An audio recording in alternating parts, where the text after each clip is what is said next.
And now, a Drishat Shalom, mentored by God, Mr. Roger Blunder.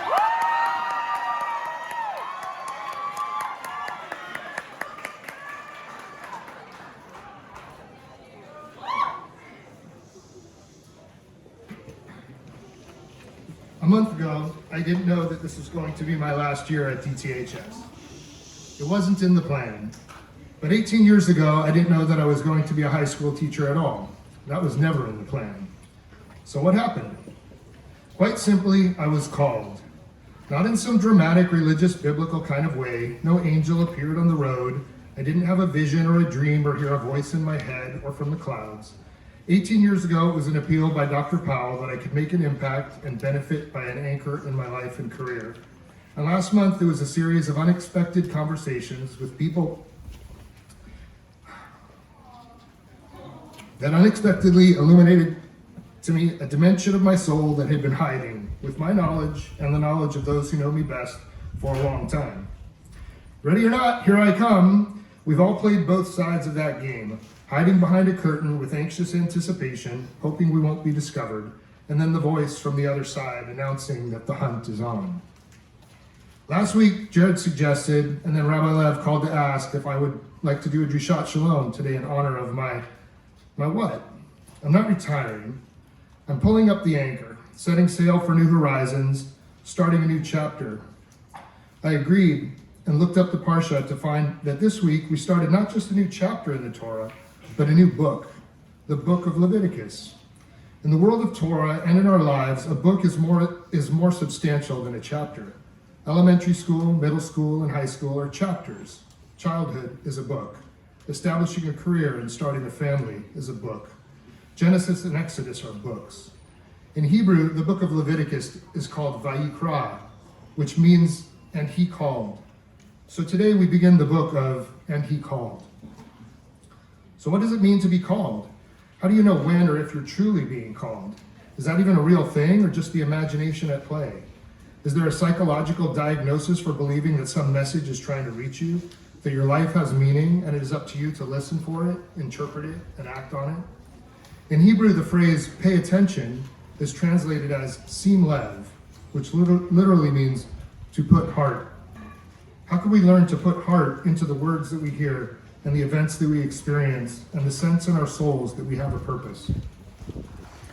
There are no simple answers, maybe just the little hints or the tears that come when spoken words take on a character of clarity deeper than the surface level of the meaning.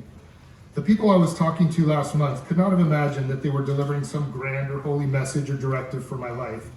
But when I reflect back, I can see that the intention of our conversations was to discover deeper meaning and a sense of purpose. Perhaps opening your heart in conversation with another whose heart is open to yours is the key, or at least a good first step in finding your calling. That person might be a teacher, a friend, a relative, or even a soulful security guard. And it might not be a person at all. Maybe in a book you will hear the call. For those who are sad or upset that I am leaving, the sense of loss is shared.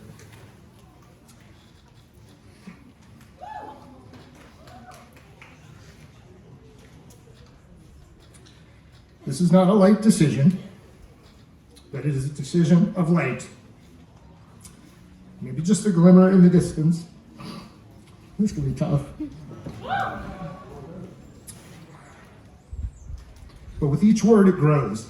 Staying behind isn't an option, and there's no looking back. The seniors get it. Scary, exciting, full of possibility, maybe even dread, and hopefully some happiness, and also sadness. Lots of sadness.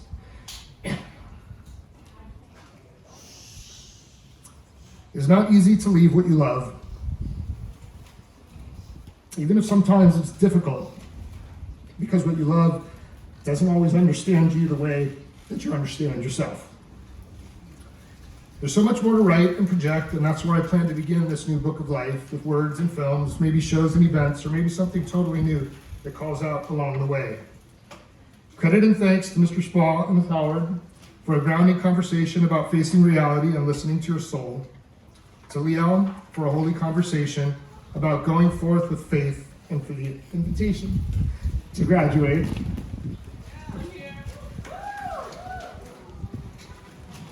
to Eva for wrestling with the challenges of leadership and community,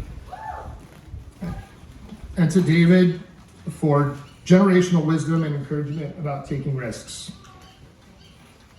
I wish I had the time to name here all of the students I love and who have treated me over the years with love and respect, and even some of those who have taken years off of my life. I am blessed to have the opportunity to help you grow.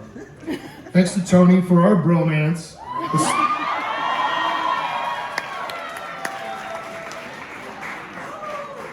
The steps, the push, and understanding. Greg for taking the reins, and Safi and the Judaic Studies teachers for sustaining the tree. Jared and Jamie for singing the songs of our souls, and Alicia for crafting the highest bar. Lauren for the journey of spirit that is only just beginning. Ray for the irreverent side banter. Eitan for conversation on the old bench. Nikki for the commiseration. Kimberly and Mark for getting it. Tammy, Dan, Orit, and Bev for their soul care. Barbara, Tony, David, Francisco, Nelson, and all those who make it happen behind the scenes.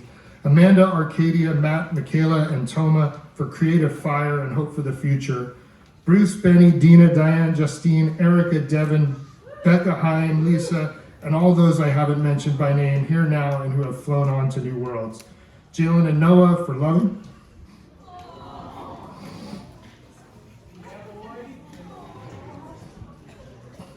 Yeah, I'm crying. They always try to catch me crying. That's my daughters. Jalen and Noah for loving, embracing, and bringing joy to your faculty parents while you were students and always. And of course, more than anybody else, to Renee for supporting by floating in the clouds, dancing on the trail, reaching for the light, sweeping the fruits, and grounding in the roots. Remember the tears. You might not remember everything else, but this is stuff that matters. The stuff that matters is the stuff that comes from the broken heart. And so may all of your hearts be broken as beautifully as you have broken mine. Amen. I love you all.